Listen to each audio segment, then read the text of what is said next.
And these include, thank you, Chair, these include RPL, special consent, and limited special dispensation.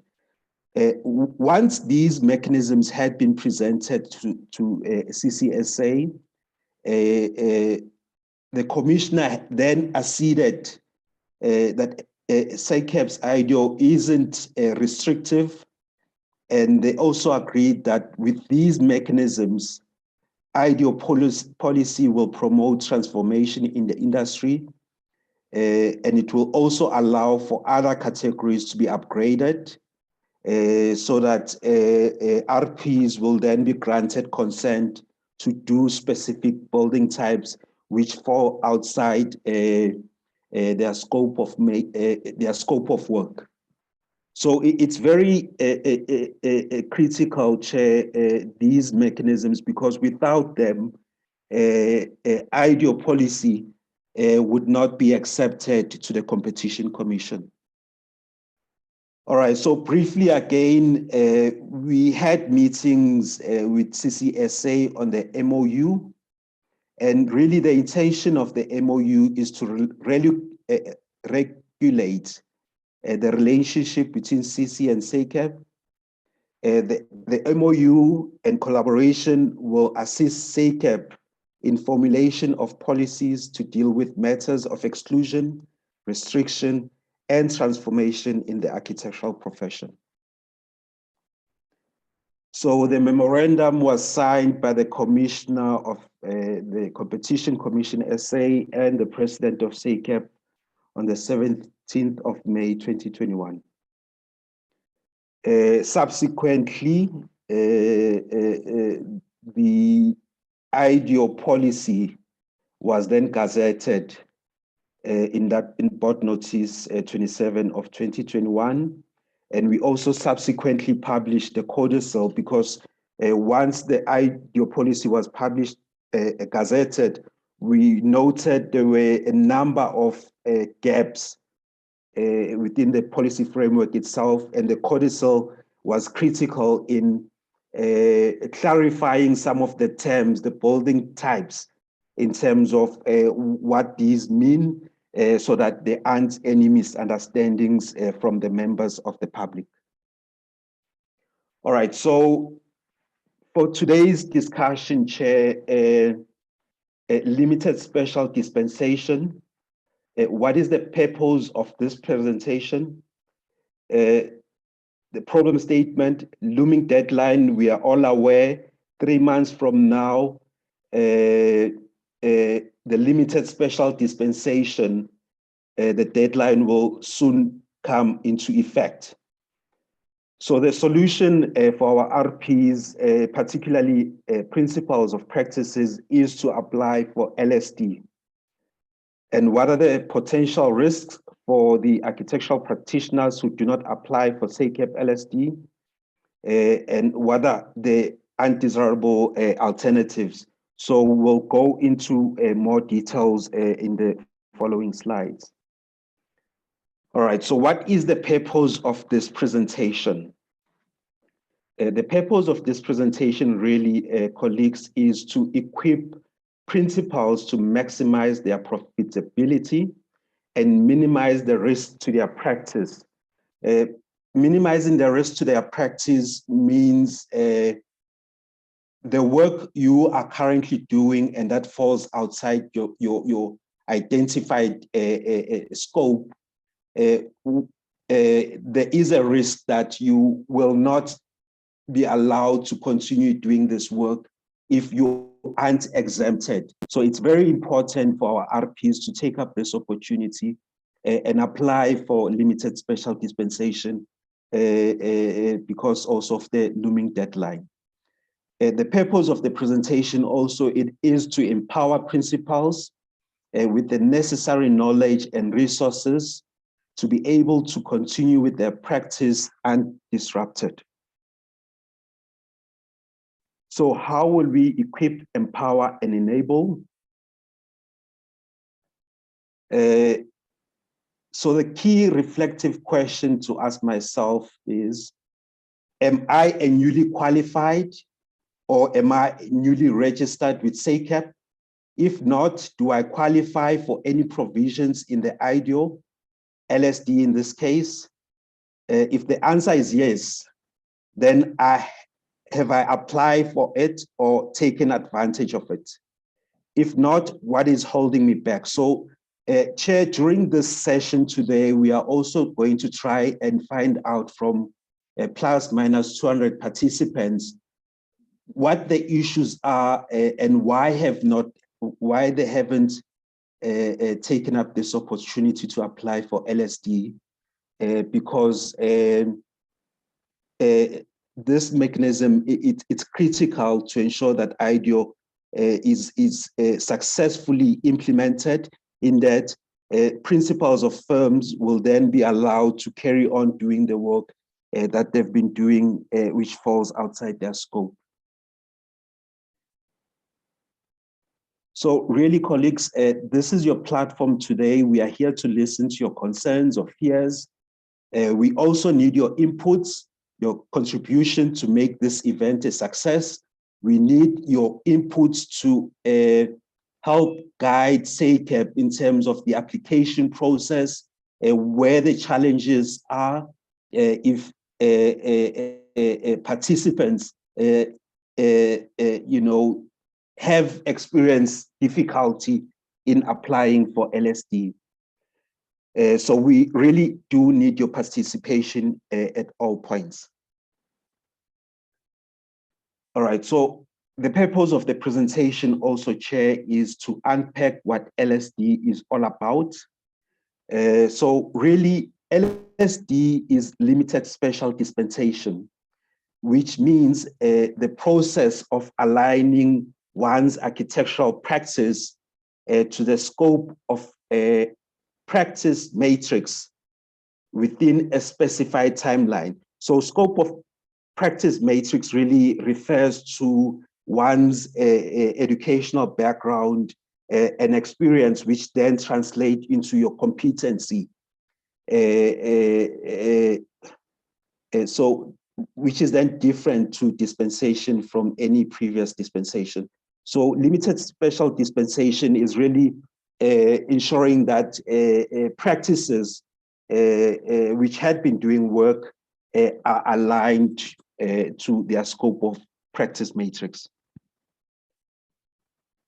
So as we unpack what LSD is all about, limited special dispensation means the process. So the process of aligning one's practice to the scope of practice matrix. There are specific steps to follow in order to apply for LSD. So we'll unpack these and unbundle them as we proceed in the slides to follow. So one needs to submit the required application and the portfolio of evidence so that the panel will then assess whether one should then be granted consent to do those specific building types. So this mechanism is intended for principles of practices.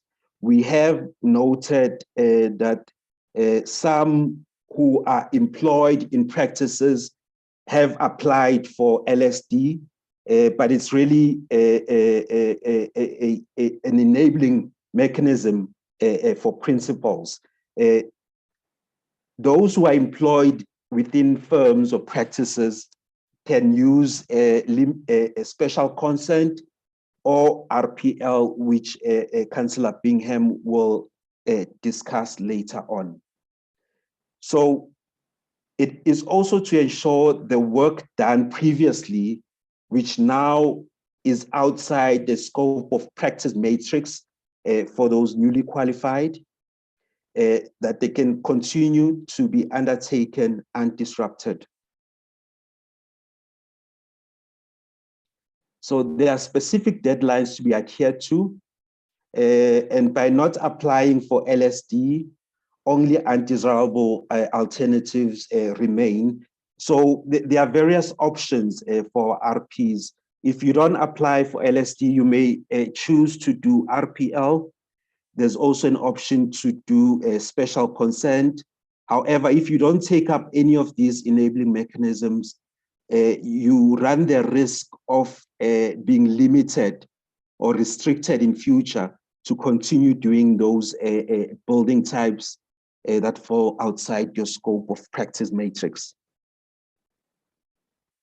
All right, so problem statement, the looming deadline of LSD.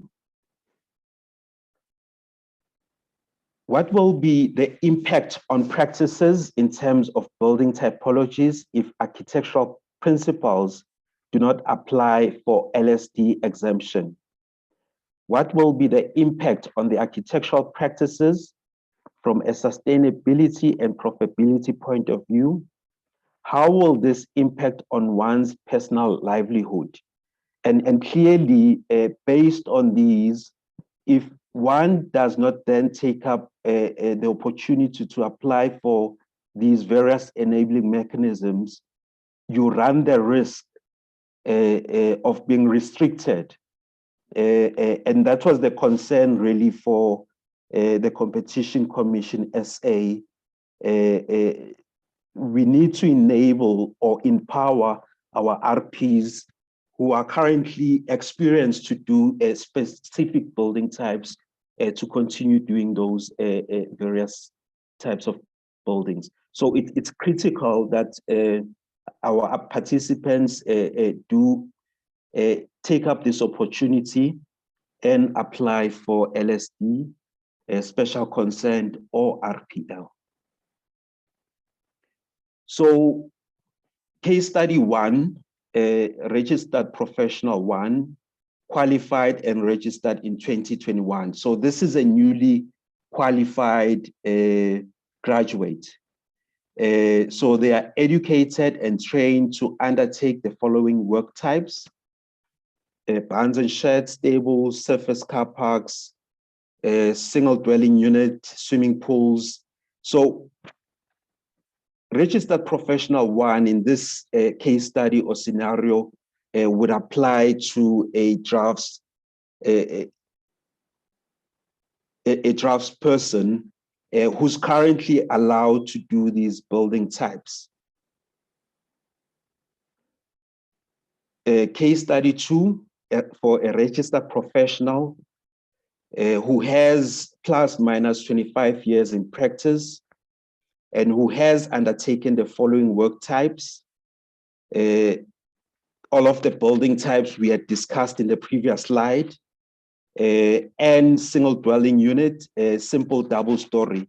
So if we look at IDEO, we may, one notes that professional registered draftspersons are restricted from doing simple double story. However, some draftsmen may have been doing this work in the past and submitting plans. And if one then wishes to continue doing those simple double story, you need to be exempted. If you aren't exempted, you will be restricted once the deadline comes into effect. Similarly, community halls, religious and crematoria, supermarkets, these building types, professional registered draftspersons aren't allowed to do. And if you don't take up these mechanisms, you will still be restricted and excluded from the market in terms of participating and providing services to the public for doing these various building types. So it's critical that one applies for LSD, special consent, or RPL. So the looming deadline of LSD, if you look at the impact of the looming deadline on LSD, for registered professional 1 who has newly qualified and the one who has 25 years of experience, if you look at what will be the impact on their practice in terms of building typologies, if one does not apply to be exempted. So newly qualified, there's no impact. There's no impact because they don't have the experience in doing work that falls outside their scope. However, if they can prove that they've done simple double-story dwellings, one can then apply to be exempted. However, the focus really for today's discussion is RP2, who have, plus minus 25 years experience, and who had been limited to the same building types as newly qualified and registered persons. So that's really the risk for our RPs. If you have been practicing for this time, you certainly have the experience to do simple double-story units, and you should really continue doing that work. However, if you aren't exempted, you will not be allowed to do that work. All right. What will be the impact on the architectural practice from a sustainability and profitability point of view? So RP1, again, there's no impact. They are newly qualified. They've just joined the market. However, those who had been practicing for some time, the income to the practice will be substantially reduced because now you are restricted. You are not allowed to do that specific type of building. And it will certainly become unsustainable for your practice, and it will eventually close down because, if you are restricted to doing only single dwelling, simple single story, the market is restricted. So if one wants to do simple double story, in future, you must be exempted to do that. All right, how will this impact one's personal livelihood? Again, newly registered, newly qualified, there's no impact. Those with experience, the principal's income will be reduced, and may have to seek employment because now you can't do work that falls outside your scope, and you are not exempted to do that specific type of building type, categories. Or you may be forced to retire. So these are, I'm painting a grim picture here, but I'm pointing out the potential risks to various practices if one does not apply for these enabling mechanisms. So applying for LSD, the process, how do I apply for LSD? One fills in the online LSD application. You complete the LSD application form itself. We'll go through that in the slides to follow. You need to prepare a portfolio of evidence, the documents required for submission with the application. That's your POE. Know the types of documentary evidence required to make up the POE. This information is readily available on the SACEP website. The various SACEP work stages, documentary evidence requirements for the various application, and you need to understand the SACEP work stages, 4.1, 4.2, 5, construction, 6, closeout. So how do we complete the LSD online application? It's quite straightforward process and it's simplified. It's not costly. We'll cover certain key aspects in this presentation. So how do I apply for LSD or how do I complete the LSD online application form? All right, so this is the application form for LSD, which one would access on the SACEP website. You need to download the application form from that link displayed on your screen. All right, so how do I apply for LSD? So you'll be required to download the document. All right, and it only applies to principles of practices. All right, the document needs to be completed and uploaded before completing the rest of the application. You will also be required to upload a copy of your current CV with the application.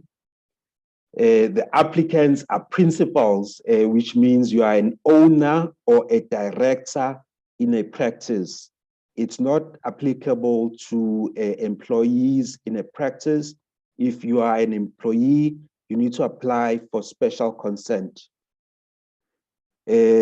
Successful applicants will only receive notification of the granting of the limited special dispensation after confirmation by council, following the verification of the portfolio of evidence. Okay. All right, so this is the online application form as seen on the screen. So you need to put in your details, including your name, your title, ID, email, and all your contact details. You also have to indicate your registration category, your registration number. You must also declare whether you are a principal or you are not a director of a practice. So how do we complete the LSD application form? So these are the important tips on completing the application form. You need to be honest. If you are an employee, you must apply for a special consent. However, we encourage our RPs to apply for RPL, which is the overarching mechanism. Only apply for work done by you.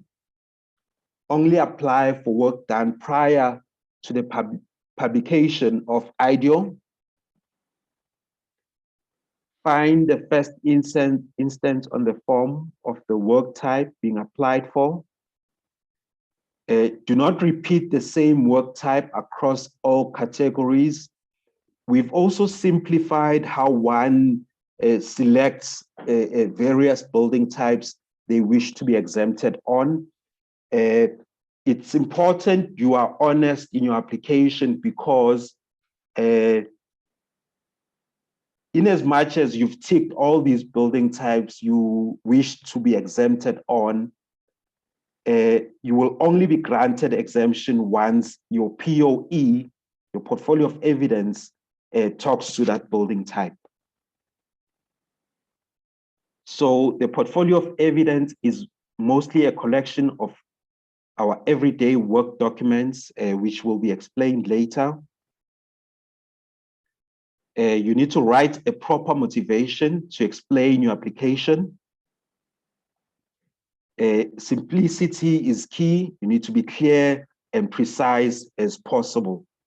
We've also seen that when some applicants send their POE, they will send images of buildings and not necessarily the approved plans, because the issue of authenticity of work is critical. We need to validate whether the work you seek exemption for is indeed done by yourself. So it's important that you submit the work that you've done within your practice, and not work that you've done whilst employed in other practices. This is important so that in our role as the regulator, and our mandate to protect the public, it's important we ensure that only competent persons are granted exemption to do various building types. So again, honesty is the key. So don't create doubt or confusion. If you've done that building, you've done the work, you have the plans, you've got the images, we'll certainly grant you exemption. All right, so this is the form we are seeing on our screen. So you need to fill in your details, your personal details.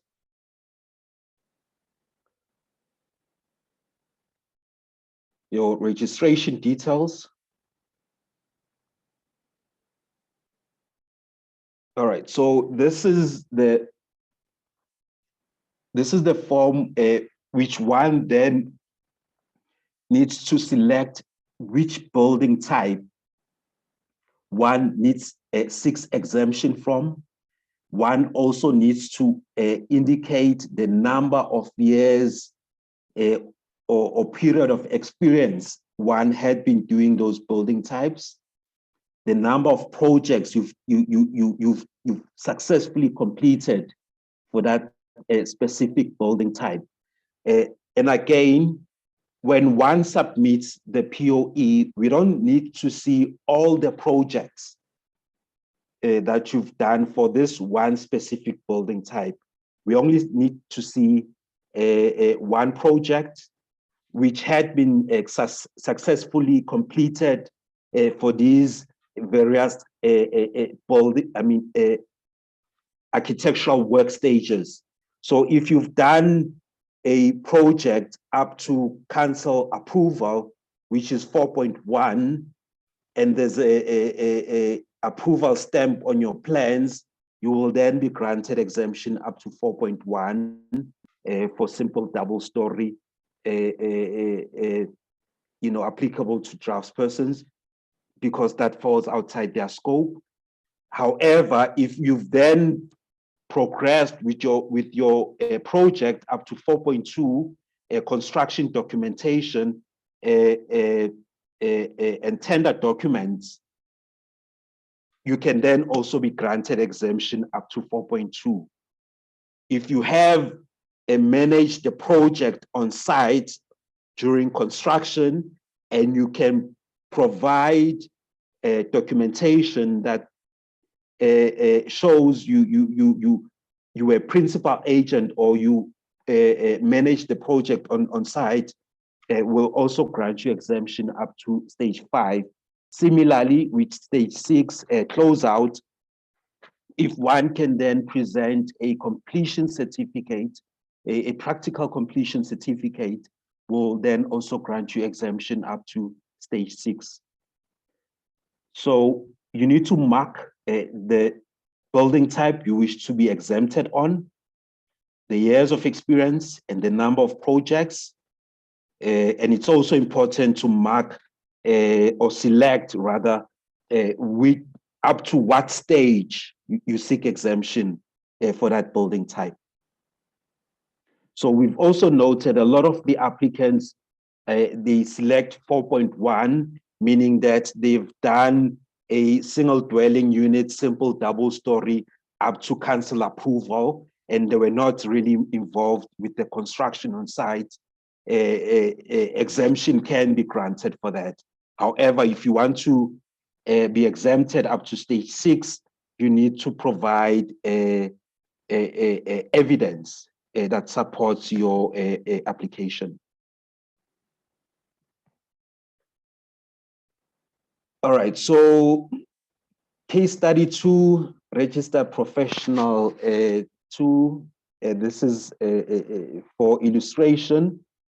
With 25 years in practice, who has undertaken the following work types: So these would be all of the building types that are allowed for a professional registered draftsperson,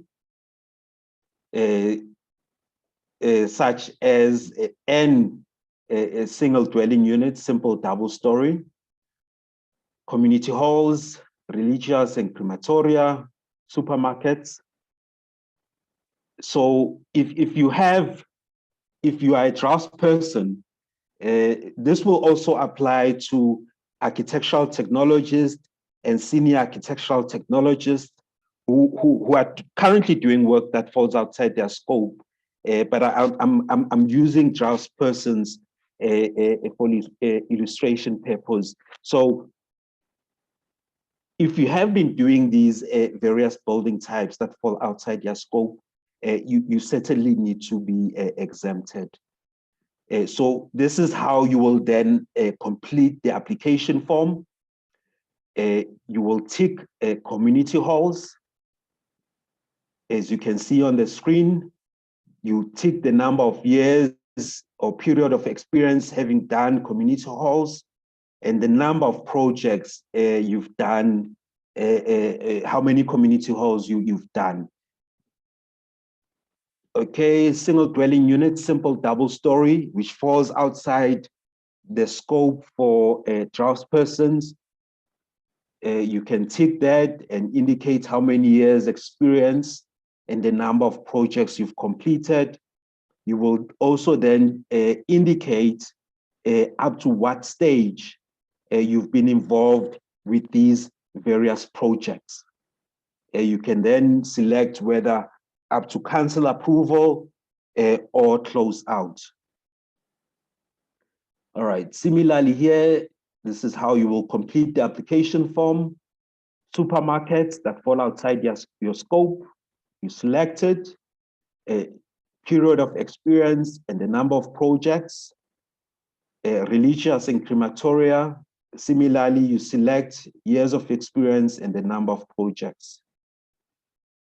Okay, so our RPs need to remember that one needs to first find the first instance on the form of the work type being applied for. Do not repeat the same work type across all categories. We are working on simplifying this, and you will see in the applications, instead of selecting the same work type for draftsperson, architectural technologist, or senior architectural technologist, you only need to select it once. So how do I prepare my portfolio of evidence? You need to understand the SACEP work stages, documentary evidence requirements for the various application stages. Remember earlier I pointed out this 4.1, 4.2, stage 5, and 6. So the POE or the evidence that's required for one to be exempted, stage 4.1, 4.2, 5, and 6. And these are documents that we work with as architectural practitioners, and they should be easily accessible to one. Okay, so the requirements for documentary evidence or POE for these stages. So 4.1, one needs municipal approved architectural drawings. If you are unable to get approved council drawings, we require an affidavit from the applicant indicating that or declaring that the plans were submitted to the municipality and they've been approved. We require the affidavit because we've picked up or we've noted that some municipalities do not hold records of approved plans within their archives, or some of the older plans that had previously been approved are not accessible from some municipalities. You would need client letters indicating you were involved in that project. You would need an affidavit by the registered professional. This will apply in the case where approved plans are not accessible. Photographic evidence is largely required if one seeks exemption up to stage 5, construction. We need to see that the building has been constructed on site and you were fully involved with the management or documentation of construction. Any other evidence to prove the work was done by yourself will be assessed by the panel. So further requirements in terms of POE and documentary evidence up to 4.2. So this is in addition to 4.1, which had been discussed in the previous slide. Working drawings, construction documents. Stage 5, in addition to 4.1 and 4.2, we require practical completion certificate, photographic evidence. Stage 6, works completion certificate, certificate of occupancy, and photographic evidence. So what are the potential risks for the architectural practitioners who do not apply for SACEP's LSD? We discussed them earlier at high level. You know, for a registered professional with many years of experience, you will be limited to doing the same type of work as a newly qualified and registered person.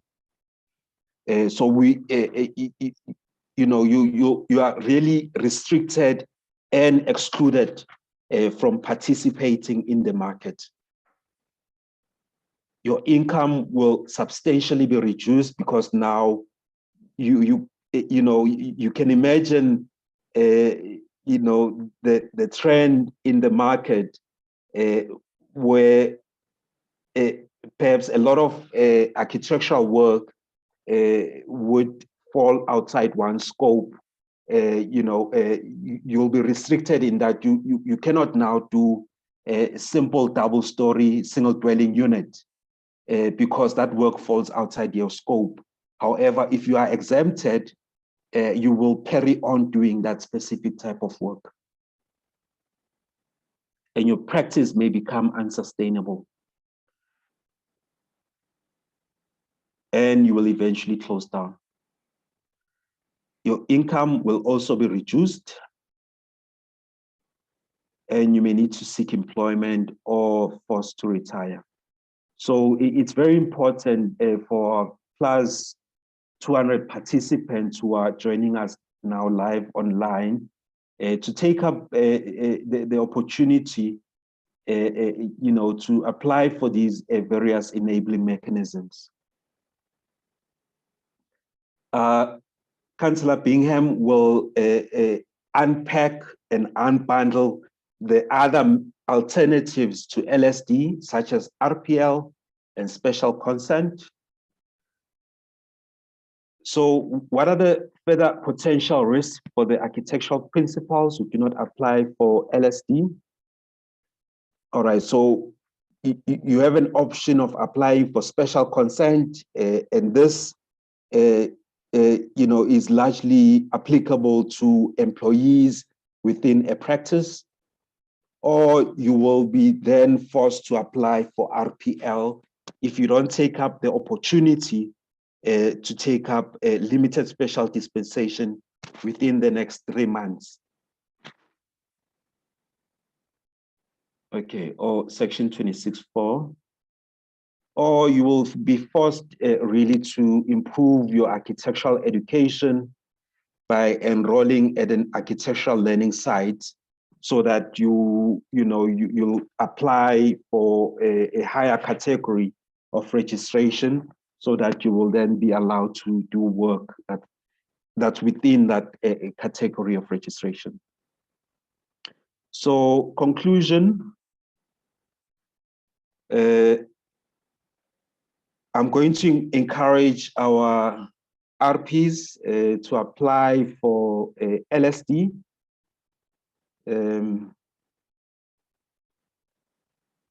Okay.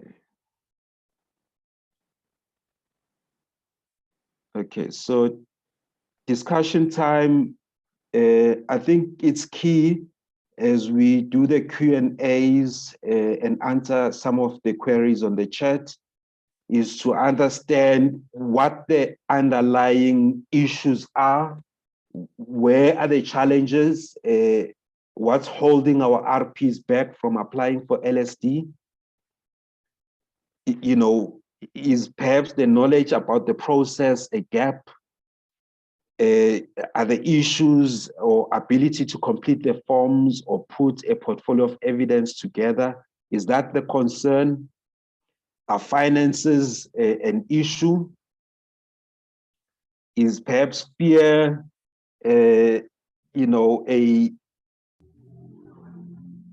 restricting our RPs to adopt a LSD application?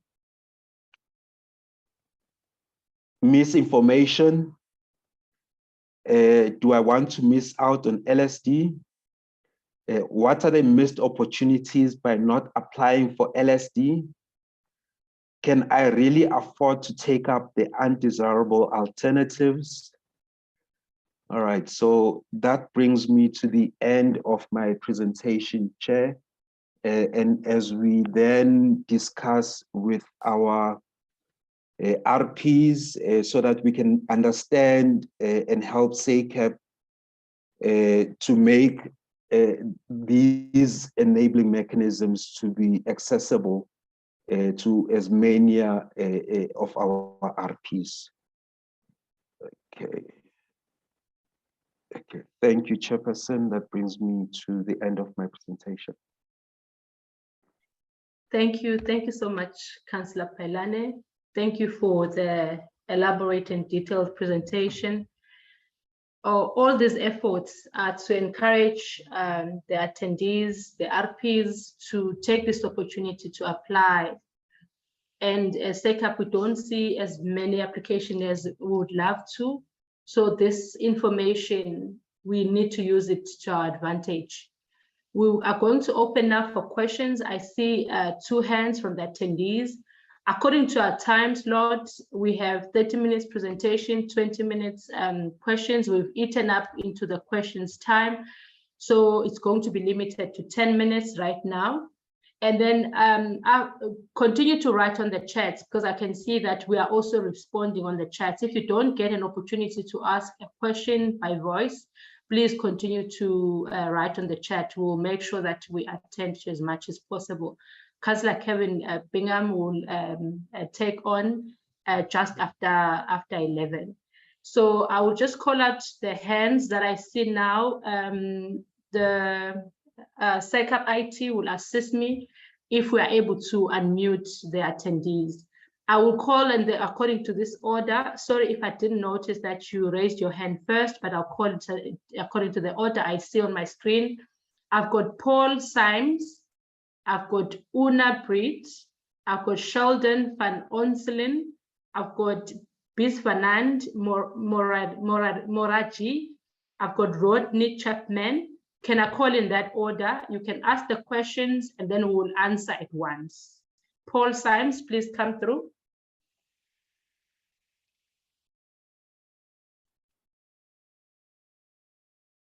Are we able to unmute?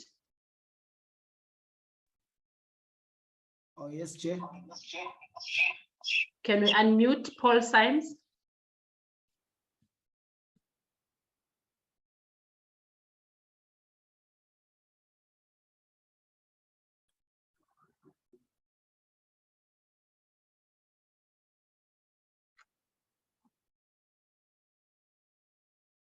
All right, we're just waiting a bit.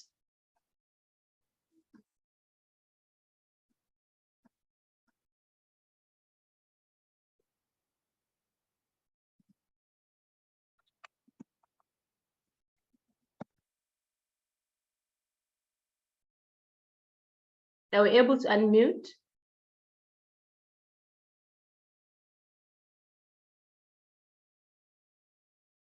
SECAP, can I get a response?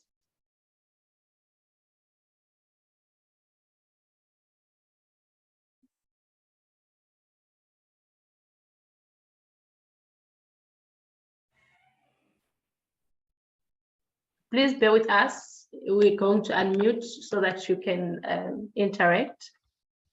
All right.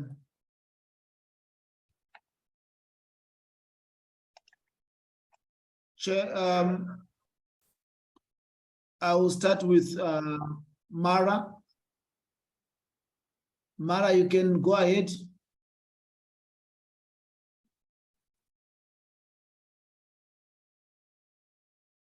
All right, Delano Mara.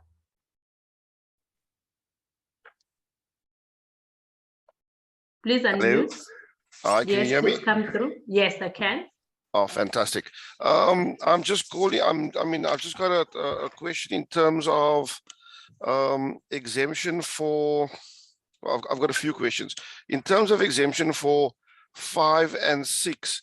Those are construction exemptions. I'm not understanding how that is applicable in terms of why that is applicable in terms of our registration is my one question. My other question is it's only as of late and in Western Cape it's been, I think, 2, maybe 3, it could be 4 years that our applications are on a digital base where we apply a digital application and we actually on a portal and we can actually see once our plans have been approved. Prior to that time period, all our plans have been manually submitted with colored in plans, and in those cases we that are doing the work don't get the approved plans. The client would get the approved plans. So clients I've done work for 10 to 18 years ago, I'm not sure those clients are alive. I'm not sure if they're relocated. I'm not sure if they sold their businesses or their houses. So that's quite difficult for me to give you guys approved or stamped plans for those. I can however give you pictures, but the authenticity of that, how is that determined? All right. Thank you, Delano. I'll capture your questions.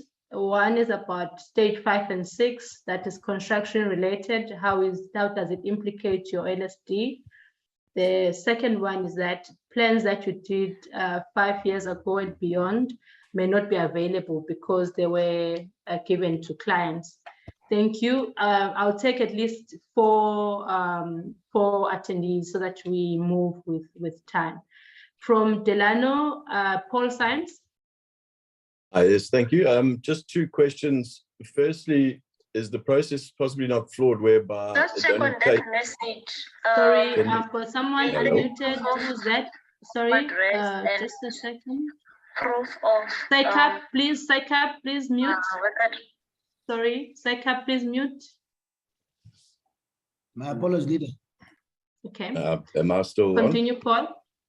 Yeah, so I was just wondering, is it possibly not that the process of the LSD not geared to principals only? Obviously, a technician within an office would work on the project, take it on as their own, and if they're lucky, they'll get a little initials in the drawn by section on the title block.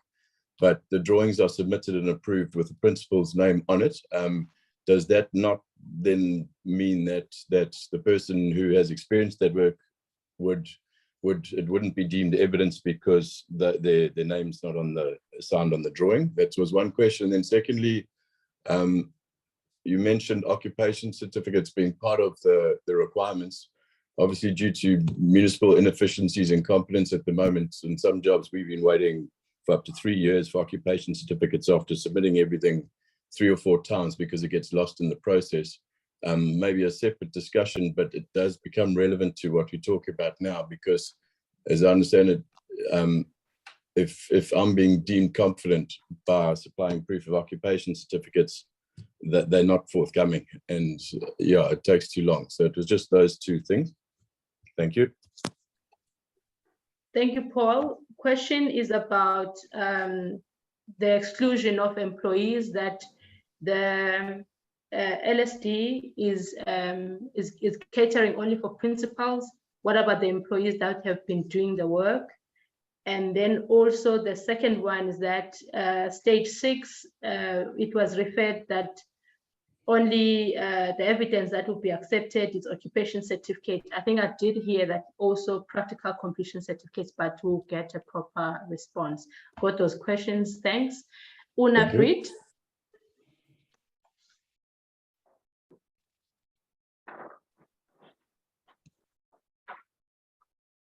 Una, are you able to unmute?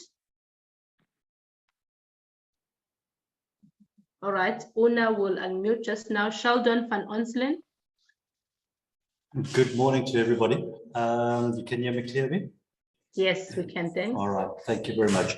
Just a question, as a principal owner and a draftsman, what would happen if I employ someone in a higher category within my office and am involved with that person with the designing and obviously submissions, etc., of the plans? How would that impact the process going forward? Sheldon, please repeat. All right. I'm principal owner, but I employ somebody in a higher category than I am. Yes. And work with that person on the projects to finalize the project to submission and beyond. How would that impact on the applications going forward? All right. Thank you. That will be responded to, because I understand that it was mentioned, but we'll give clarity. Thank you for that. Thanks, Sheldon. The next one is Bisvanand. Please forgive me with your name. Yes. No, you pronounced it right. Thank you. Okay. All right. Hi. Good day, everybody. This is with regard to stages 5 and 6. I've got registration as a draftsman due to recognition of prior learning, and but I'm a built environment professional, obviously, with the excess of 20 years. The stages 5 and 6 experience that I have was more as being as the principal agent and project manager on projects. Obviously, not just restricted to simple dwellings, but including high-rise buildings as well. So the question was, can I bring that in? And then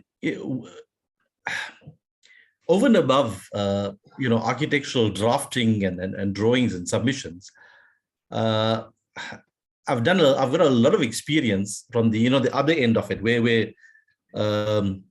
compliance inspections of buildings pertaining to all trades. So I've got a vast amount of experience doing that as well. Can that be obviously brought in or factored into this from a capability point of view? Thank you. That's. Thank you, Bisvanand. I think let's take the responses now. Councillor Pailane, are you going to do the responses alone, or are you going to get help from other panelists? Paul Symes. Okay, just I'll be with you now. I'll be with you now, Una. Don't mute back. Please, Paul, drop your hand. Sheldon, please drop your hand. Yes, so that we know who we have attended to. Thank you. Una, please come in.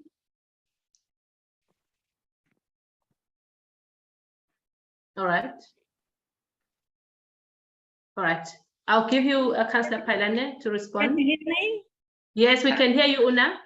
I'd like to ask my question. Sorry about this. I'm trying to upload my documents.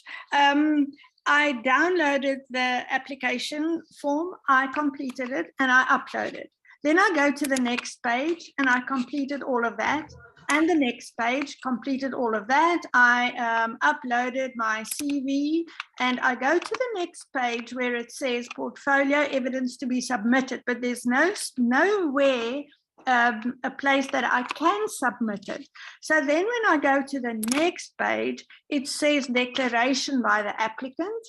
And then next, when I say submit, it says, please make sure you visit each page and complete all the required fields. But there's nowhere a space where I can upload my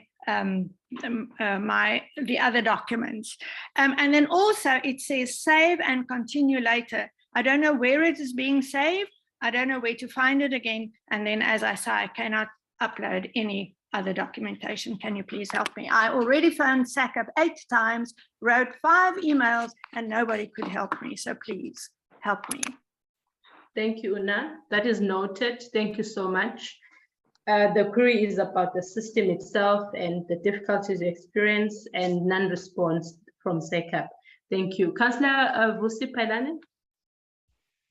Yes, thank you, Chairperson. I'm going to take the first query from, I believe, Delano. Yes. Yes.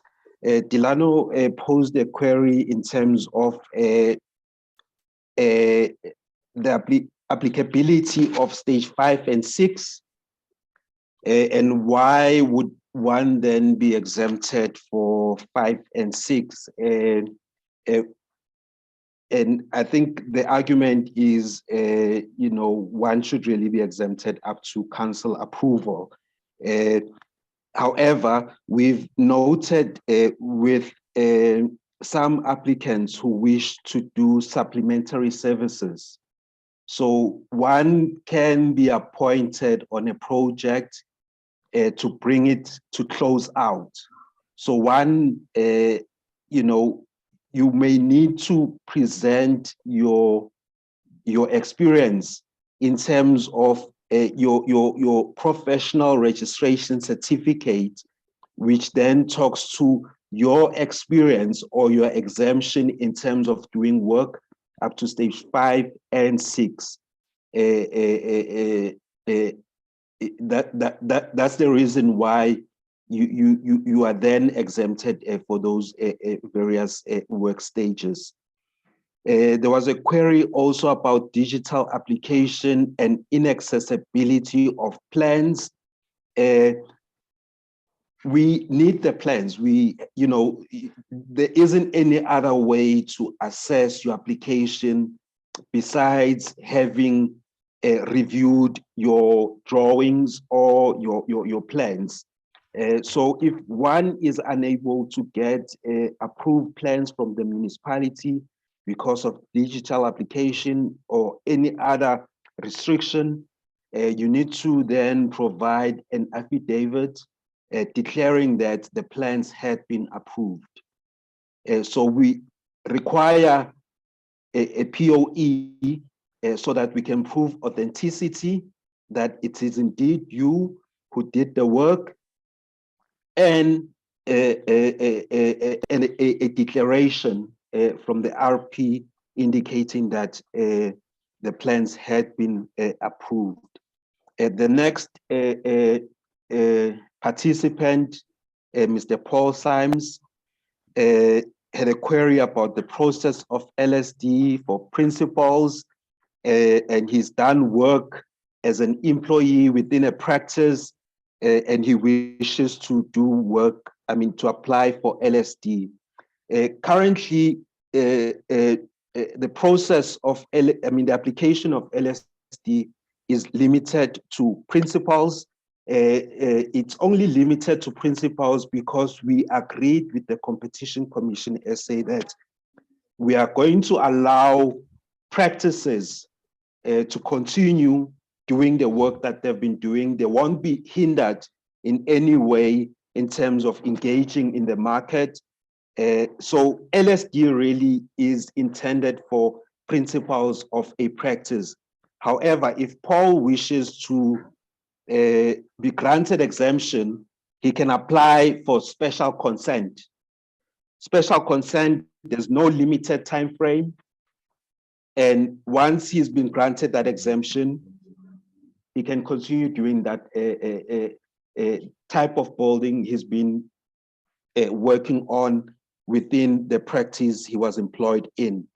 However, I'm going to recommend that Paul applies for RPL because RPL will offer more to Mr. Symes in that he's going to upgrade him to the next category, architectural category, and he will now be allowed to do more building types.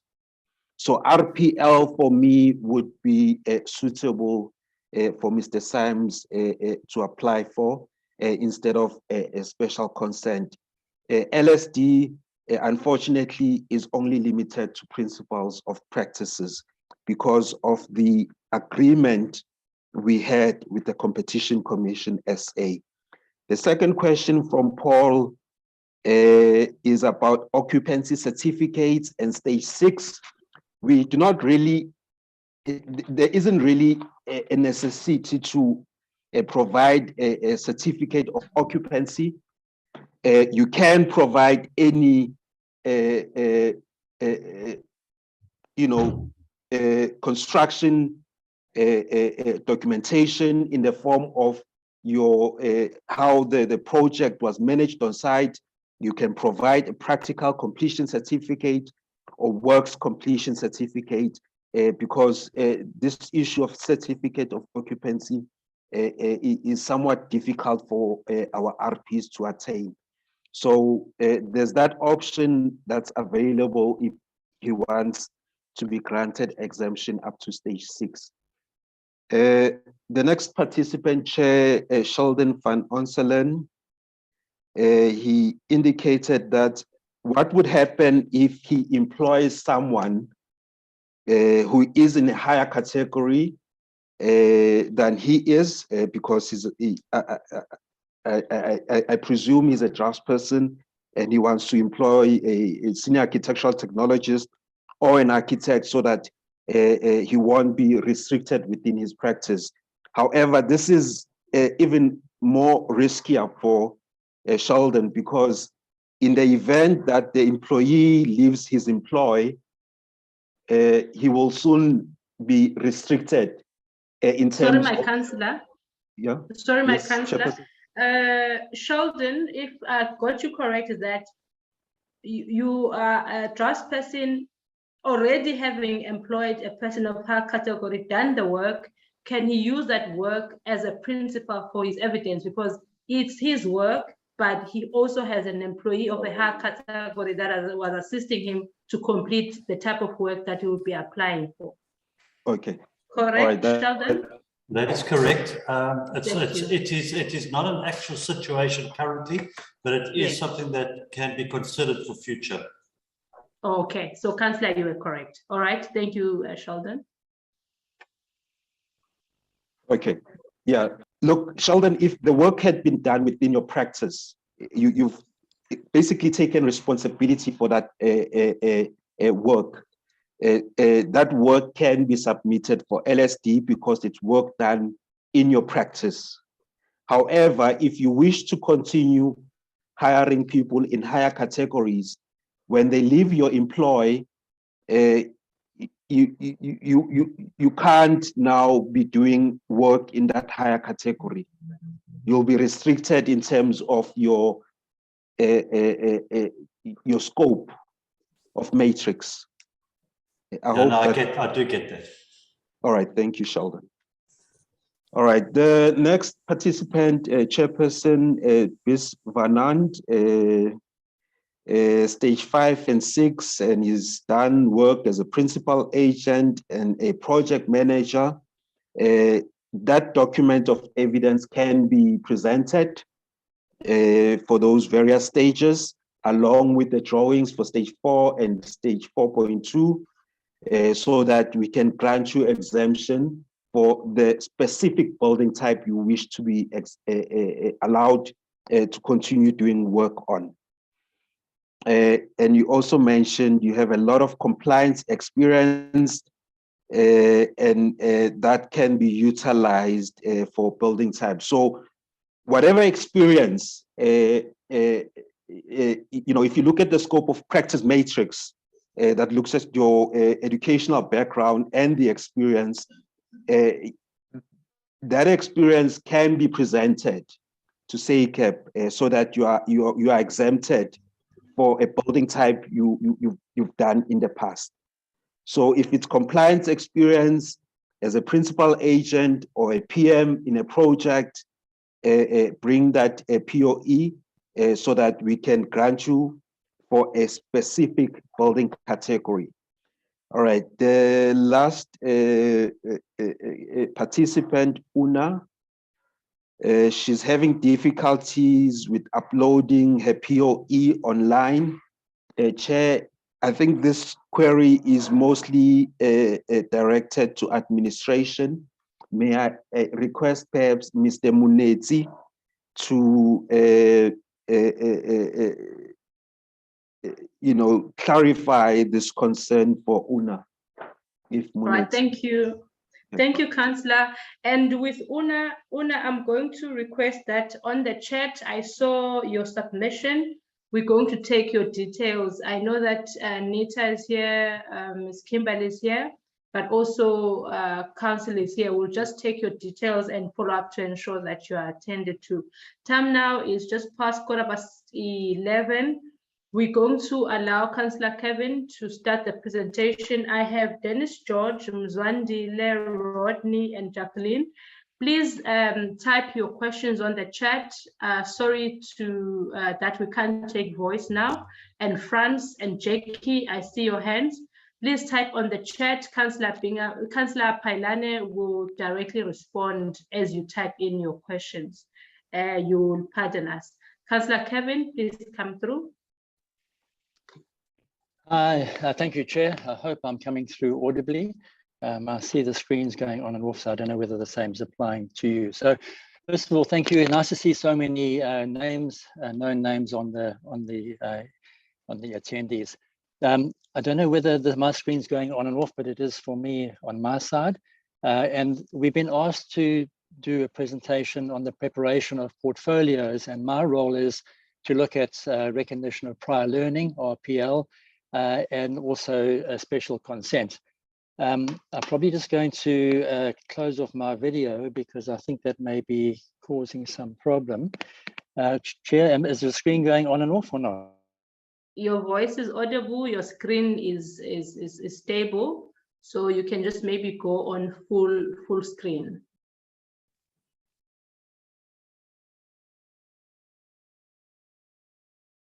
We can see the presentation.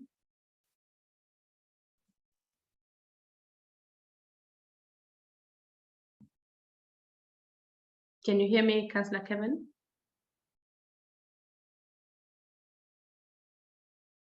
It seems that you are frozen on that side.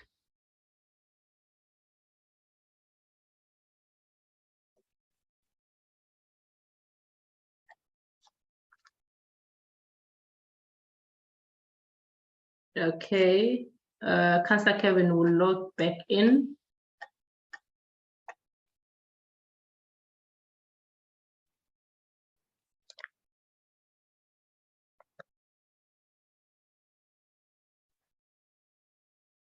Chair, perhaps we can take one or two questions from the participants. Thank you. Rodney, please come through. Rodney Chapman.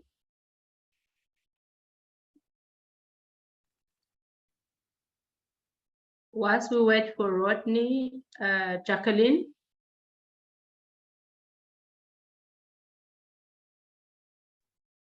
Good morning, can you hear me? Yes, we can, thank you. All right, I want to know, do candidates need to apply for consent if the registered professional that employ them applies for LSD? All right, we got that. Thank you, Jacqueline.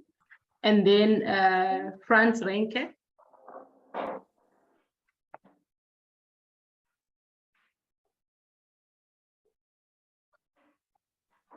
France's mic is gone. Yeah, France, you can come in. Yes, please. I'm basically referring to stage 4.2, 5, and 6. And I'm sure some of the other RPs will know what I'm talking about, and even yourself, obviously. The stage 5.2, 4.2, 5, and 6 are not in the normal residential market, done the way it is supposed to be done as per 4.2, 5, and 6, which means that BOQ's estimates is done by contractors. There's no work certificates. It's basically done to see the work is completed or it's done properly. And then stage 6 is the gathering of COCs, and in some occasions, the occupancy certificate, which most of the times the building inspector issues to the contractor, which hopefully he gives over to the owners or the clients. So it's not done according to the strict set out rules as per 4.2, 5, and 6. That becomes a problem because, or not, it is a problem because the general public out there is really not bothered with all these different stages and the procedures thereof. They do things their own way, like it's been done the last 100 years. So there's not a lot of documentation of that going around. How do we deal with that? Thank you, Franz.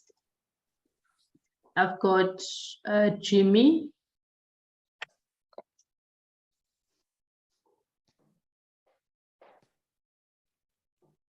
Jimmy McDonald. Hi, good morning, everybody. I Yeah. just wanted to ask, what would be preferable, doing LSD or recognition of prior learning? One, because I'm currently a senior architectural technologist with about 20 years experience, and I would want to be doing bigger buildings and different scope of works. So I just wanted to know which would be the preferable way to go. Thank you. All right. You want to take that, Councillor Vusi, Jacqueline, and Franz? Yes. And then Jimmy. Once the RPL has been presented, maybe it will be much clearer. I just want to say that to Jimmy, because the RPL is coming now. But you can take that, Councillor Vusi, for Jacqueline and Franz. Thank you, Chairperson. I think Jacqueline had a query whether candidates can apply for LSD, candidates working within a practice. Chair, these mechanisms are applicable for registered professionals. As you know, Chair, the Code of Conduct limits a candidate from operating a practice, and these mechanisms are only limited to registered professionals. They are not meant for candidates. Candidates are supposed to be mentored within the specified period, and once that period has come into has been done, then they get registered as registered persons, and they can't apply for any of these mechanisms. Okay, Franz Rain. So the query from Franz is stage 5 and 6.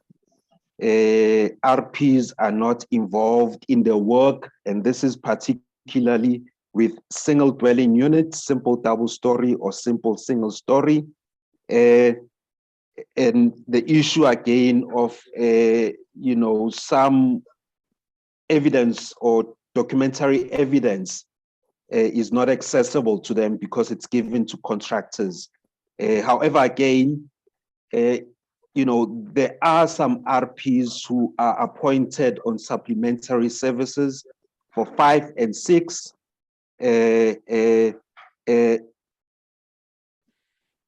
You are not limited to a certificate of occupancy, to be exempted to 6. You can present a photographic evidence to show that the work has been done on site.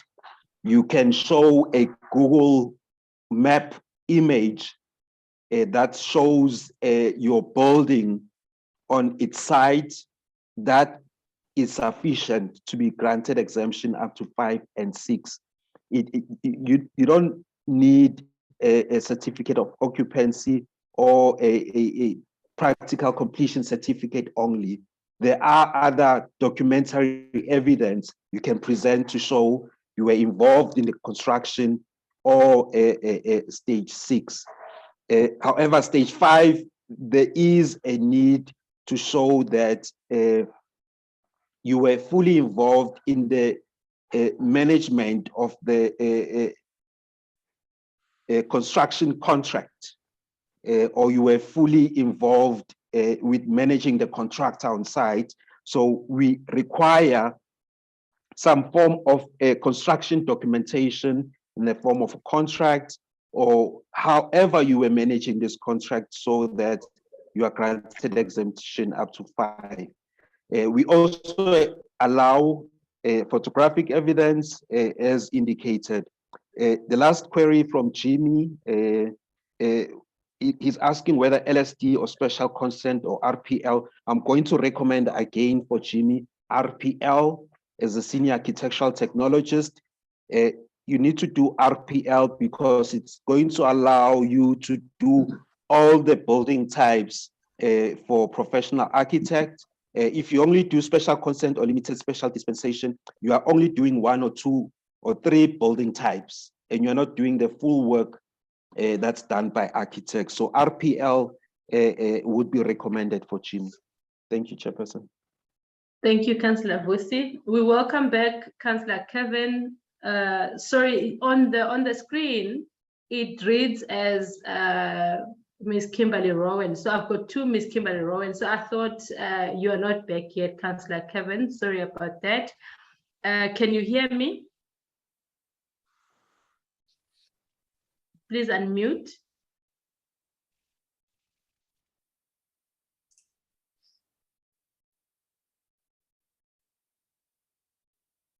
I can see you.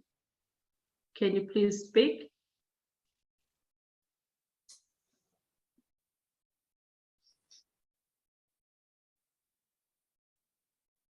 All right, your mic is off. I can see you. I can see the presentation, just the voice.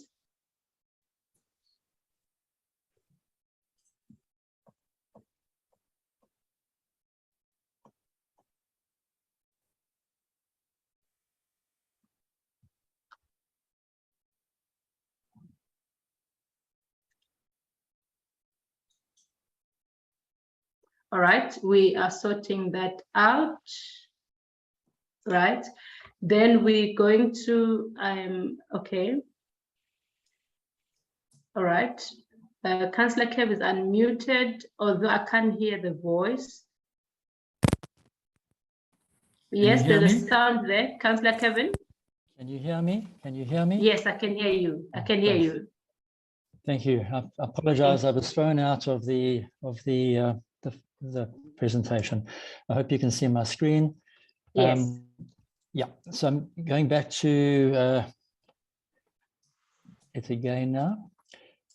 Just to start off by saying that I want all the participants to understand that we are really wanting to progress you along. So this committee has set up for the very purpose of enabling people to move ahead in their registration categories, and also understanding that there's difficulty for you, particularly when you get older, or particularly with finances, or whatever there might be, of people not being able to go back to full-time education. So as Councillor Vusi said a short while ago, the preferred way for anyone to go is to actually be educated if you're young enough and can afford it.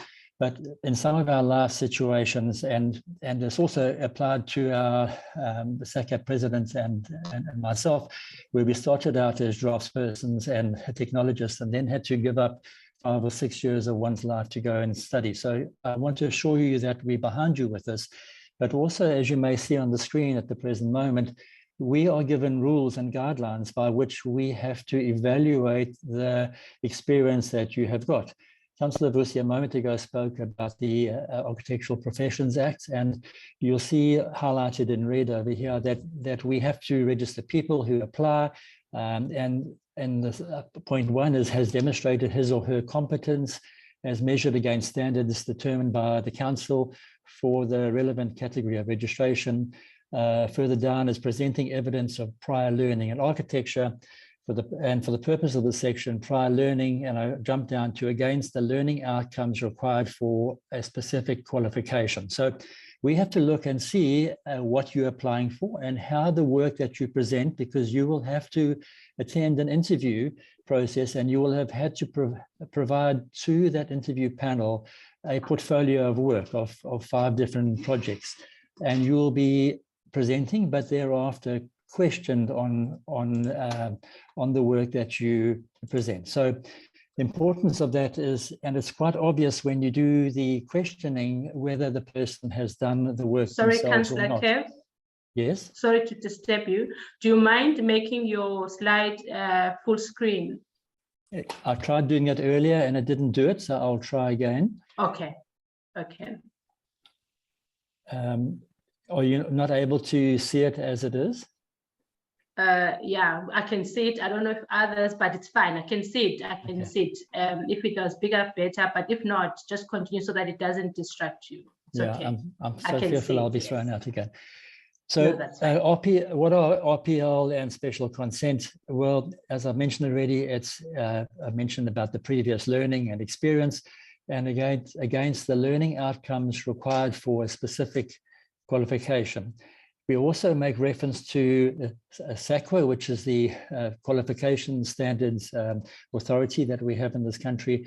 And you'll see in red there recognition across different contexts and certified against the requirements for credit, access, inclusion, or advancement in the formal education and training system or workplace. The workplace is the important words there. And special consent is defined in the RPL policy as a mechanism for SACAP to grant an applicant permission to undertake work of a building type that is outside of the applicant's category of registration, and may only be granted to the applicant to carry out the building type on which an applicant has demonstrated competency on. Now, as Councillor Vusi was saying a moment ago, special consent is for everyone.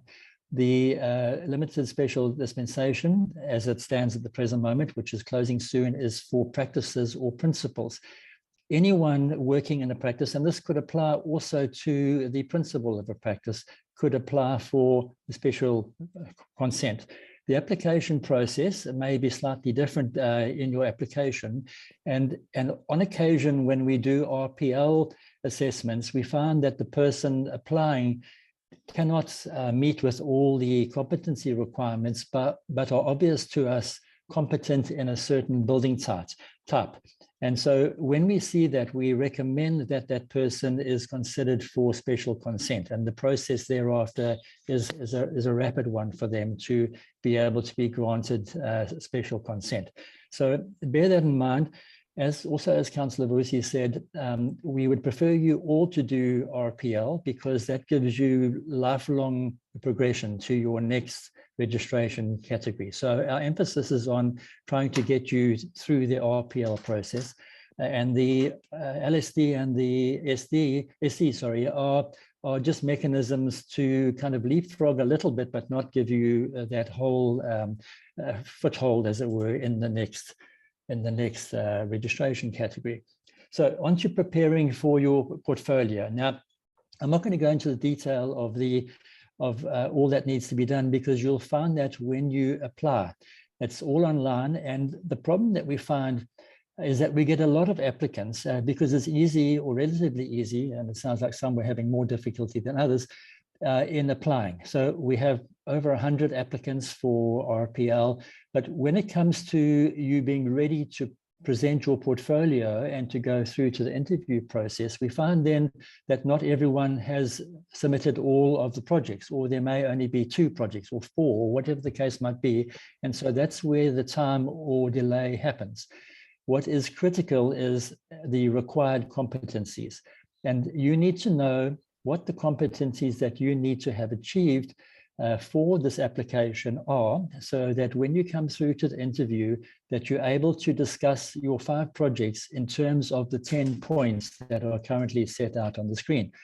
I'm not going to labor on these too long because they are covered in future slides. It's design, architectural design, environmental relationships, construction technology, the structures of buildings, context, history and theory, building services and related technologies, contract documentation and administration, computer applications, office practice, legal aspects, and ethics.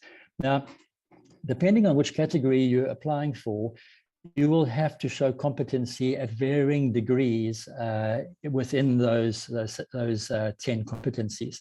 You may say, I've never done a course in architectural history or theory, but there's still an opportunity that when you come to do a house in a residential suburb, for example, that there may be some research that you've done into the houses or the style of houses that were done in that area at the time. So don't discount yourself in saying that I haven't done this or I can't do that and therefore I'm not going to apply. We could assist you in finding something for you to talk about in each of those categories. Now on to knowing your Sorry, learning. Councillor Kevin. Franz, please mute. Franz, please mute. Franz. Yes, trying to. Thank you, sorry. Thanks, Councillor Kevin. Thanks, Chair. Know your required learning levels. And again, these are spoken about in further slides, but from the bottom up are what is required to be known. If you're a draftsman, you'll need to have a knowledge across concepts and methods.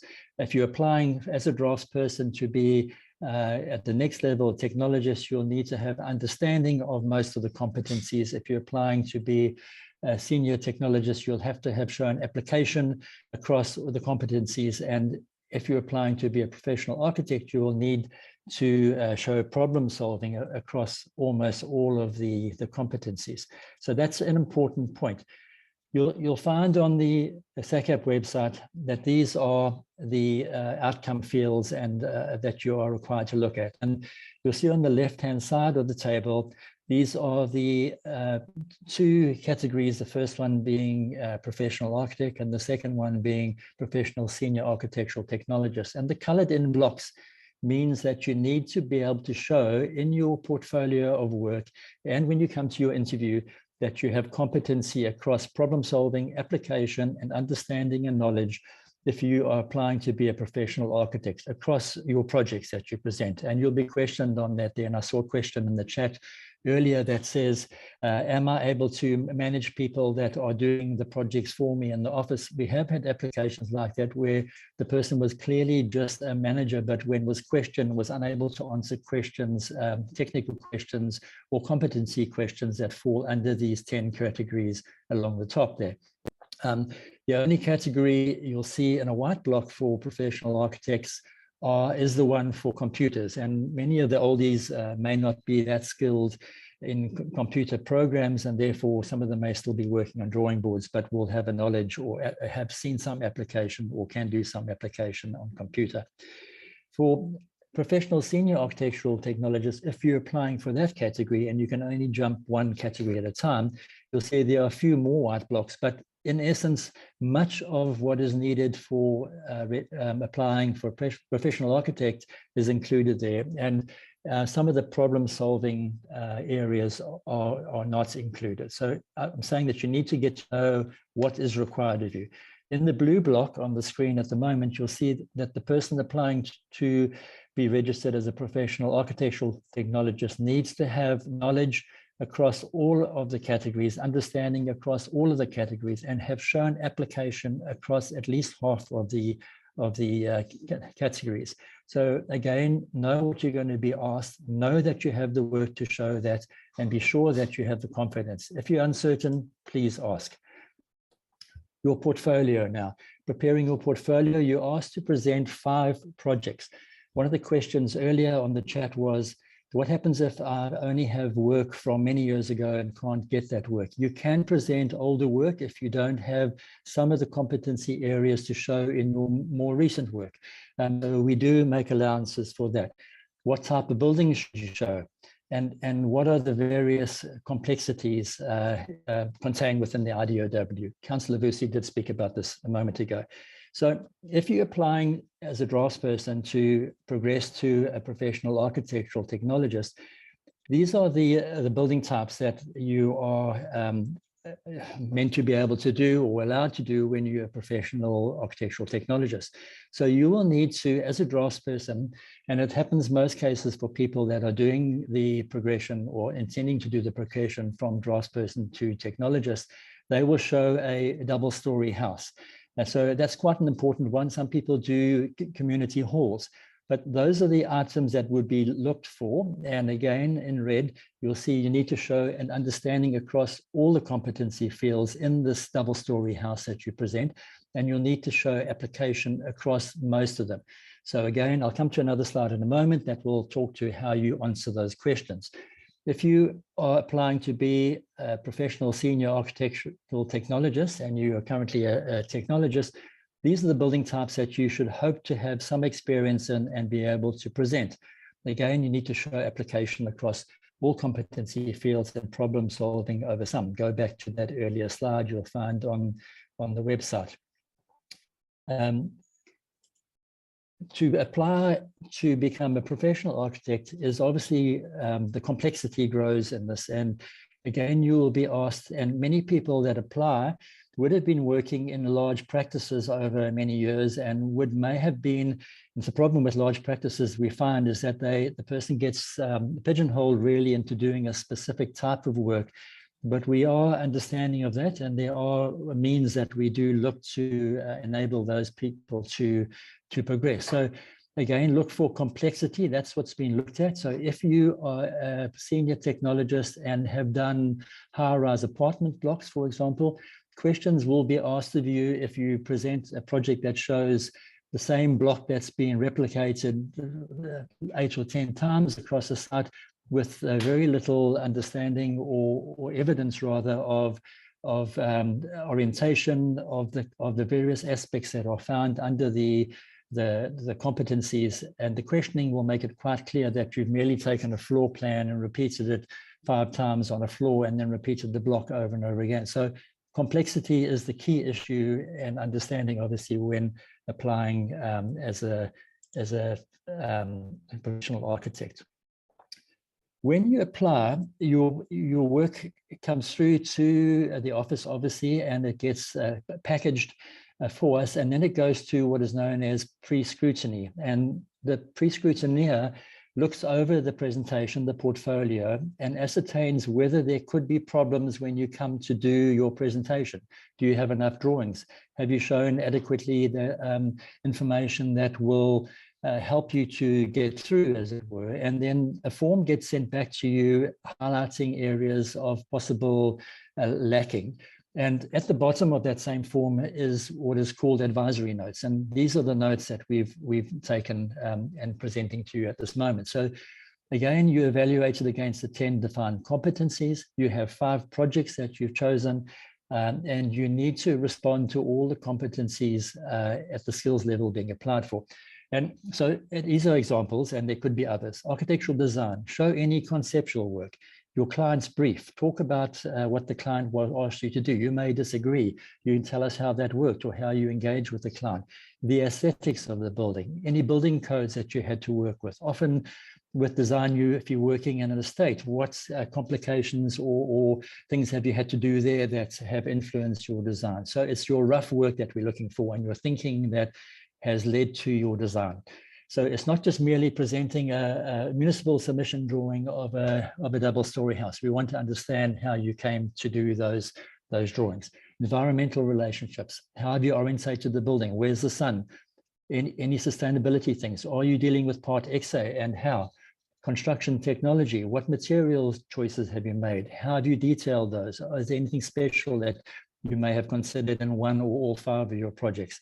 Building structures. How have you engaged with the engineers?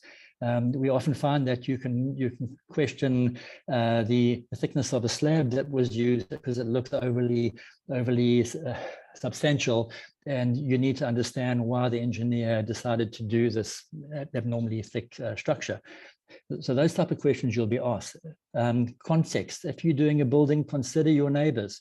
How are you going to place that building? Are you having windows looking into your neighbor's windows, or things like that? So we're looking to you to understand context.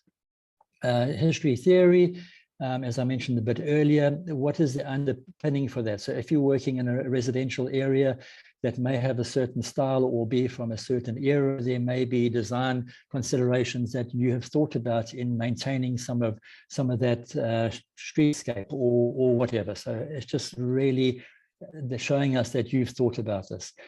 Building services, drainage, municipal services, and that most of you will know that anyway. Contract documentation, we need to understand that you understand that you've had a contract with a client and how that contract's put together and any agreements that you may have had to manage. And lastly, point 10 is office practice. What has been your role? Have you had to manage any people? So if you don't cover those 10 points, there's a good chance that you're not going to succeed in your application. Just trying to find my next slide, which is this one. So again, what drawings to present? These are the same points again, the 10 points, but your conceptual sketches are important, the rough workings. Much of the work will be covered in discussion. So again, these will come out as questions, but if you can cover all 10 points to an extent or even mention them as you run through your 5 projects, it'll be a great help to the assessment panel.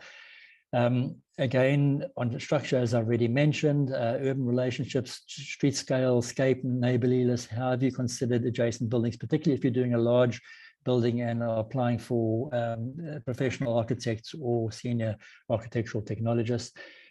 If you're working in an estate, we had an applicant from the Cape that was working in a kind of Cape Dutch environment, and they really went into deep research about Cape Dutch architecture, and it was really an interesting presentation. Not that you all have to go to that extent, but some thought in that vein will be helpful to you. Show an example of your services drawings. Again, we'll discuss contract documentation with you and questions will be asked. And CAD, what you can work at on CAD and what your abilities are there. Also bear in mind that if you're doing, particularly if you're going from draftsperson to a technologist, and we also have had a case of this where someone's done a small community building, and you will be questioned on building codes, and this question comes up quite often. We often have the need for an assisted toilet, and the question that gets asked often is what size is an assisted toilet, and you will find that many people, and how the plans get approved I don't know, but many people will have drawn the incorrect size for an assisted toilet. So what happens at the interview? You are welcomed by the chairperson. You then have 5 minutes to introduce yourself, and that's talking a bit about your background, how you got into architecture, any studies you might have done, and any educational background you might have had. So that's telling us a bit about yourself.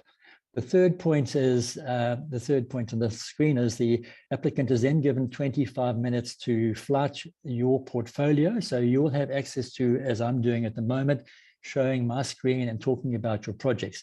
If you can't do that, we can assist you from the office and organize that. If you have a problem, and we have had this before where there's been internet problems, much like I had earlier, we can also arrange for you to go to one of the voluntary association offices in your region to be able to present from there. So that offer is open to you. So once you've presented your 5 projects over 5 minutes each, 25 minutes in total, the interview panel will then ask you questions. There are at least 3 people on the interview panel, and all 3, if not more, will ask you questions related to your presentation over 15 minutes. And then you then leave the meeting, and we then discuss our findings, and that gets sent through and again goes for moderation at the end, and then goes back to the office, and then goes to council afterwards. So I'll take questions and answers now because I think I've given a fairly full background as to what you need to present. But I just want to highlight really that it's what you show and need to show, and that your 5 projects need to engage with the 10 competencies that's going to win you the day at the end. And there is an understanding that your different registration categories will have different complexities as well. So Chair, that's me. Thank you. Thank you so much for the presentation, Councillor Kevin. It was clear, to the point, and I know that from the first presentation that we've had from Councillor Pailane, now to this presentation, we've presented all that we can. And I will quickly take questions regarding the RPL and special consent. And I will start to just give one opportunity to Rodney Chapman, who remained for the first presentation, if his mic is ready. And then immediately I'll take questions for this presentation that was done by Councillor Kevin. Rodney? Good afternoon, Chair. Can you hear me now? Yes, I can. Thank you. Well, thanks for taking my question, and it's going to be a very simple one. RP1 basically states that you can do a simple dwelling and not do a double story. RP2, next to it was the words 25 years. It allows one to then do a double story dwelling, or a simple double story dwelling. My question is that I have got 16 years of experience. Okay, how crucial is that 25-year period? Must I still wait now until 25 years before I can do a double story? Whereas in my 16 years, I've already done quite a few of them. Will that period of time be crucial? In other words, is it set in stone that you will only arrive at RP2 after 25 years in the category, or will my current meager amount of years as an architectural draftsman then qualify me to actually do that type of work? I'm not interested in any other type of work, I'll be honest with you, because I'm just too old to actually try and start getting involved in bigger projects. But certainly double story houses would still be something that would be within my gambit. Thanks, Chair. That's all I needed to ask. Thank you, Rodney. Councillor Pailane will take that question. Yes, thank you, Rodney. I think I had a reply to your query on the Q&A. For RP1, a newly qualified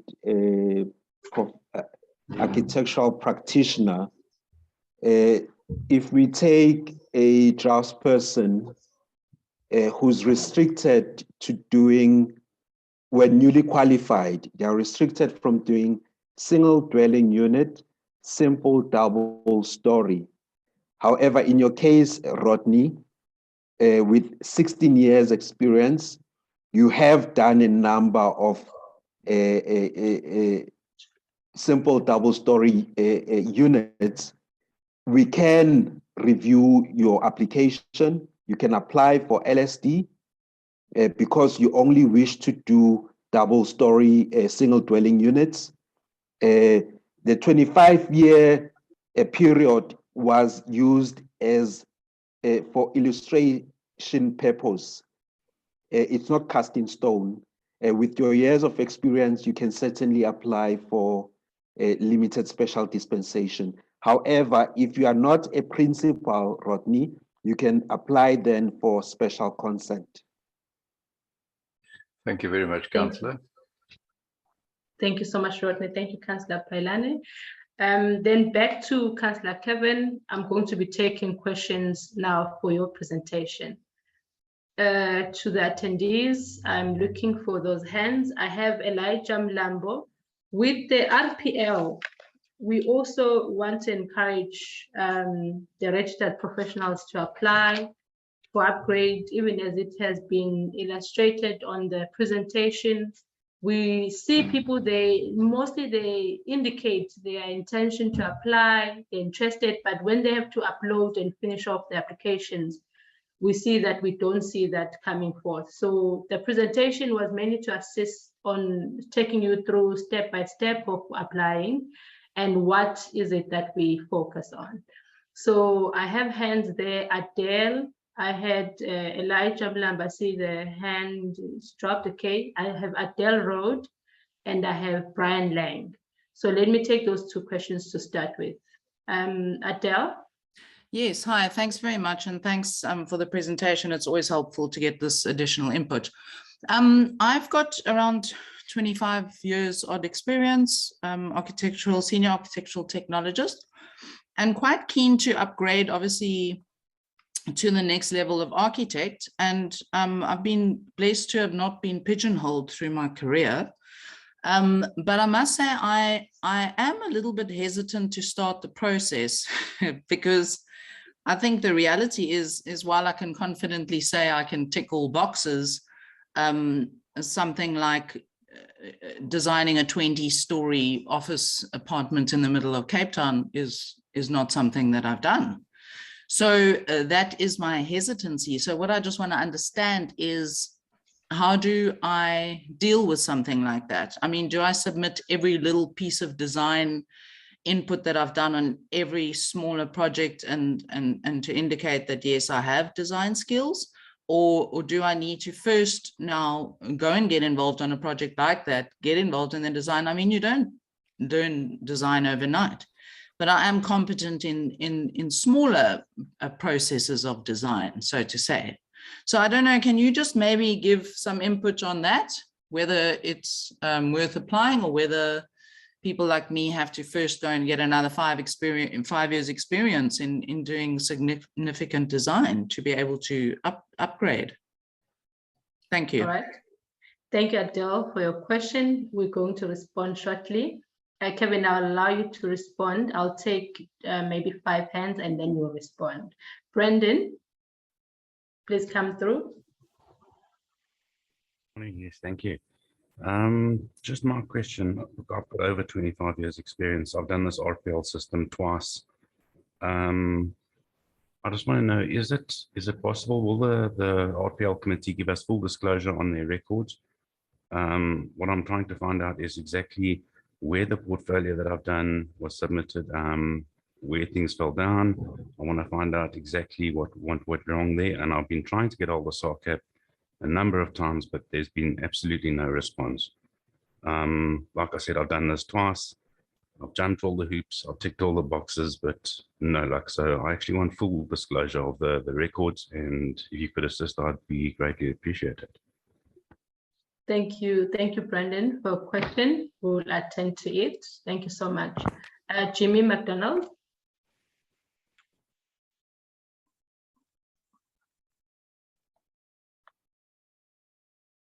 Please unmute. All right, we'll come back to you, Jimmy. Oh yeah, come, Jimmy. Yes, I just wanted to find out, working under previous architects for 6 years and doing full documentation work under them, but not really managing the stage 5 and 6. But subsequent to that, I've been doing stage 5 and 6, but under a consulting firm.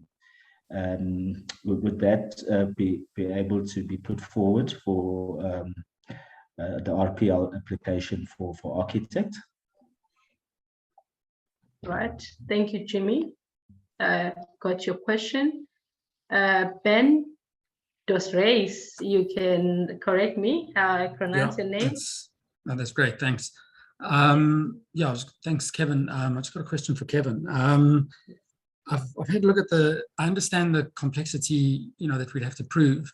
I'm a senior technologist, and for the past 15 years, I've been involved in quite complex sort of interiors, mostly interiors projects. But they restaurants, conference centers,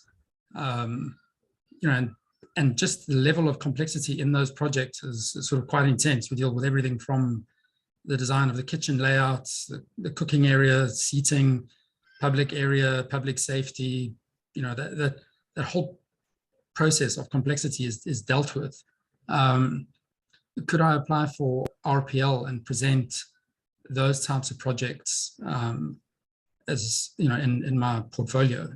And I do have architectural work. It's mostly kind of double-story houses or sort of small retail projects. But what I find is that the sort of hospitality work and the work that we've done is far more complex than some of the kind of simpler residential projects. Even a 2-3 story house, kind of 2,000 square meters, is kind of not as complicated as some of the hospitality projects we've worked on, although they're interior projects. Yeah. Thank you. Thank you so much, Ben. I'm taking the last one, Jason Henderson, and then Councillor Kevin will allow you to respond.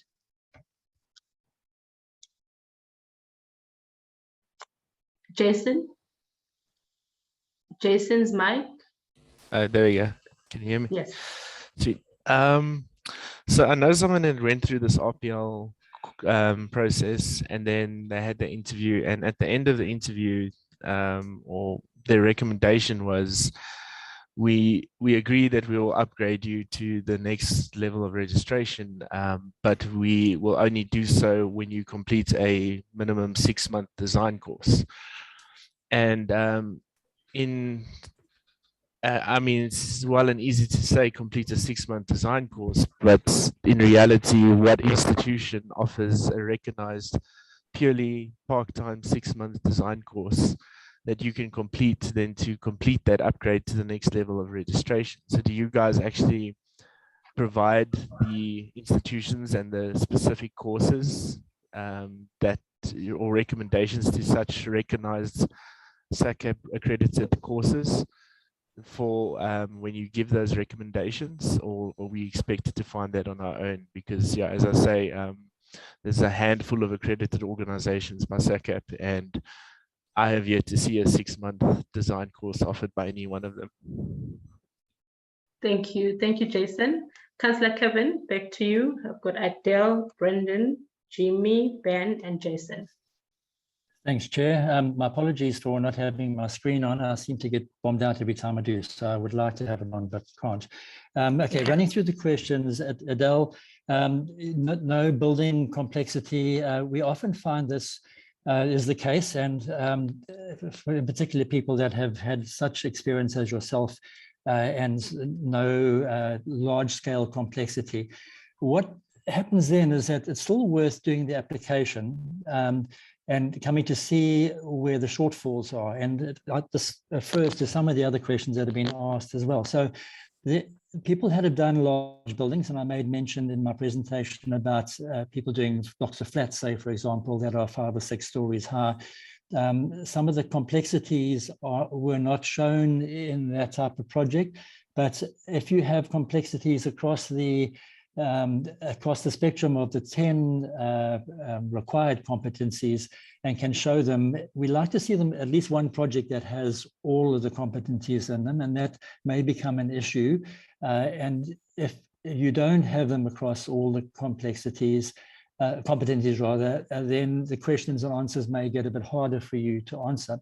We also have where people don't succeed in getting through, and I'll come to Brandon in a moment, is that if we feel that the person's, and from being a senior technologist and coming from originally a Technicon background myself, you find that you're really skilled in drawing, really skilled in technology, and know more than what architects often know.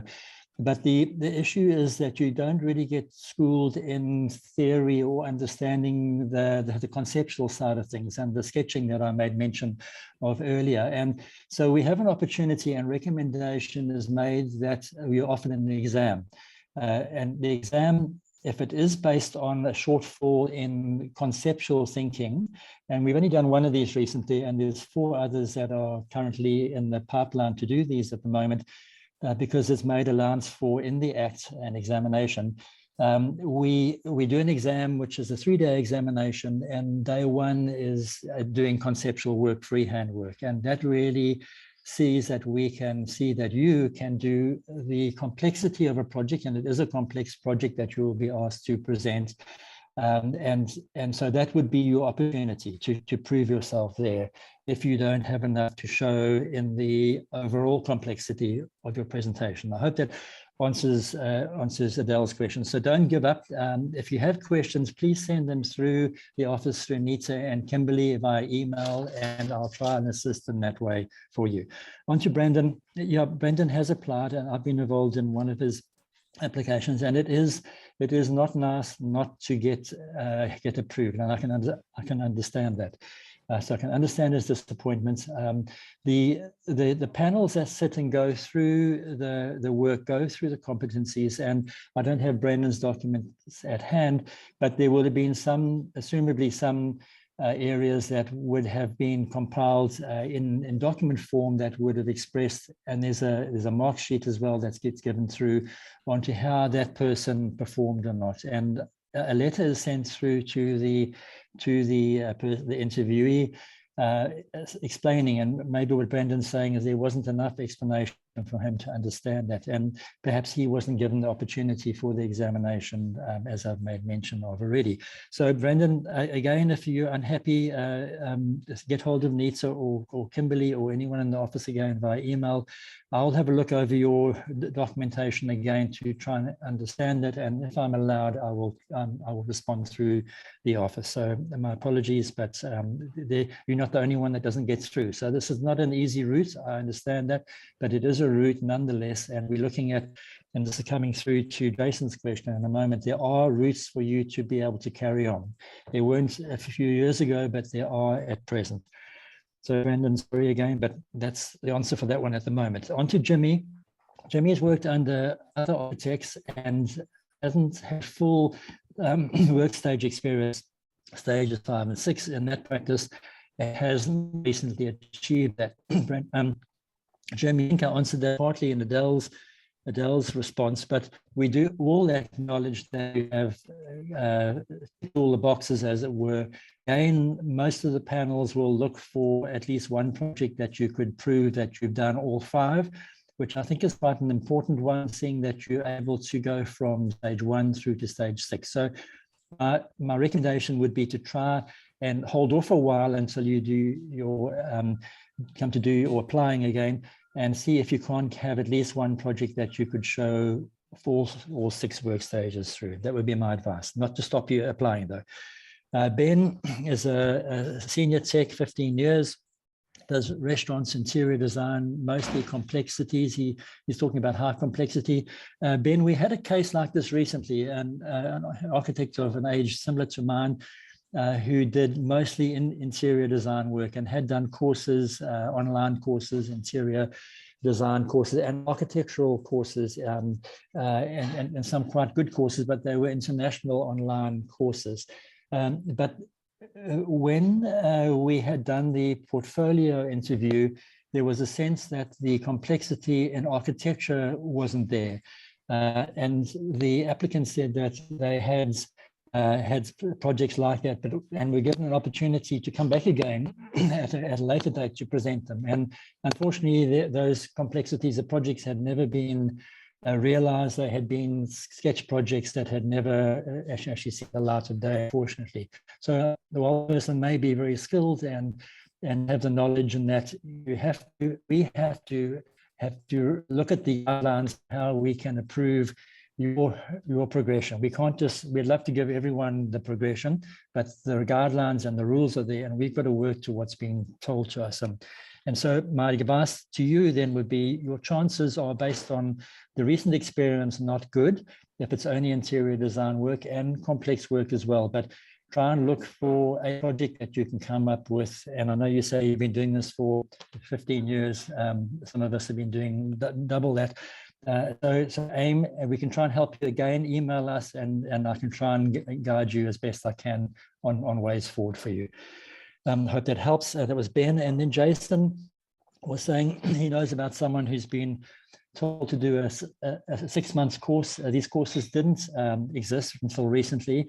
CPUT, Cape University of Technology, is running courses, and this is in line with an agreement with SACAP's CPD courses. There are courses and modules that you can do. So from time to time, the assessment panel may find that you are lacking in one of the competencies or two of the competencies. I mentioned conceptual work or design early on.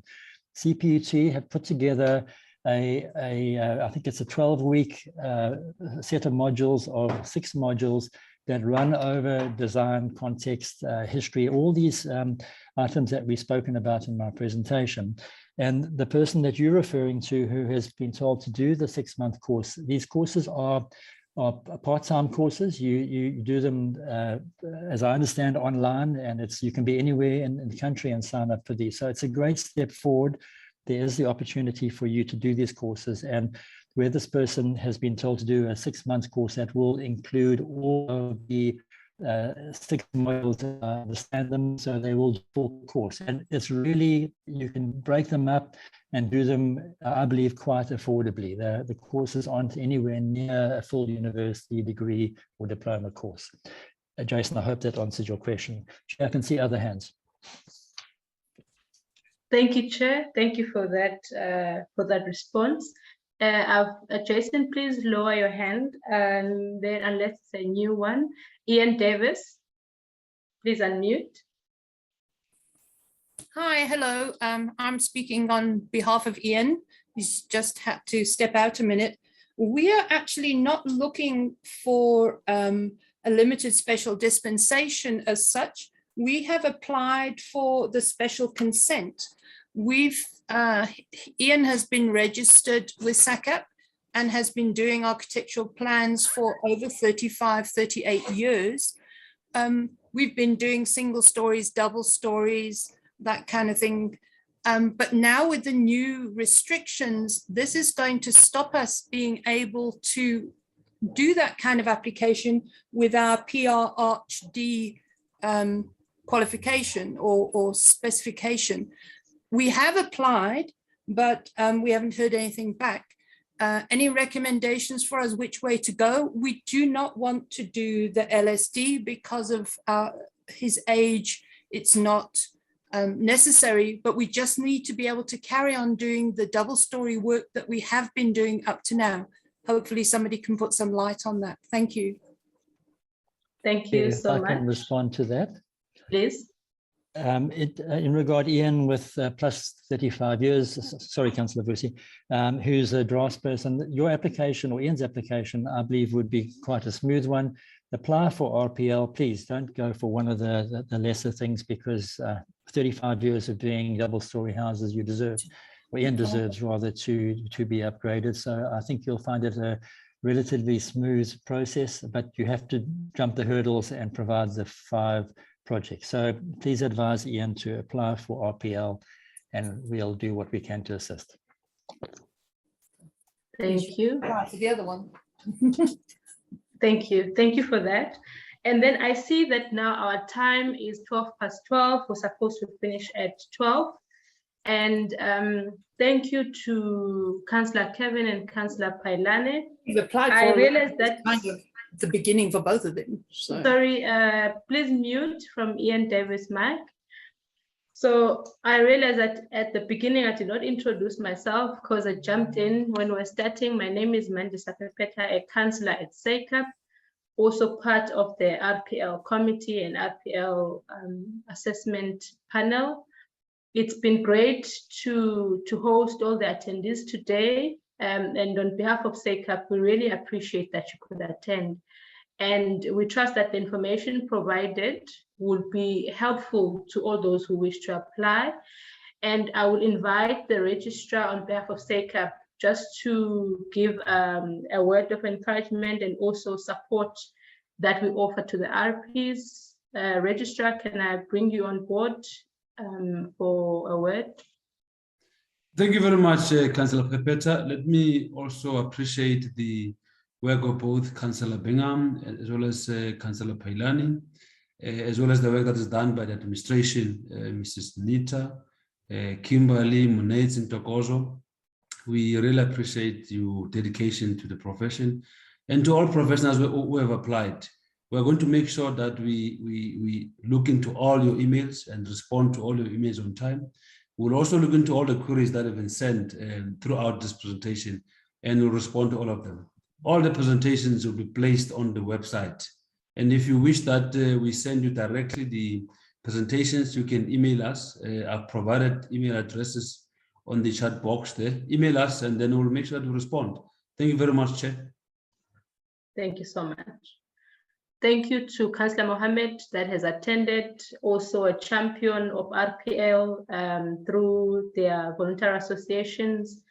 Also the voluntary associations that we have, we really appeal for their support to their members and the awareness of RPL, LSD, and special consent.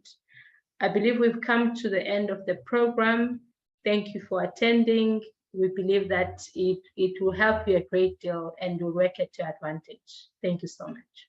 The program is closed.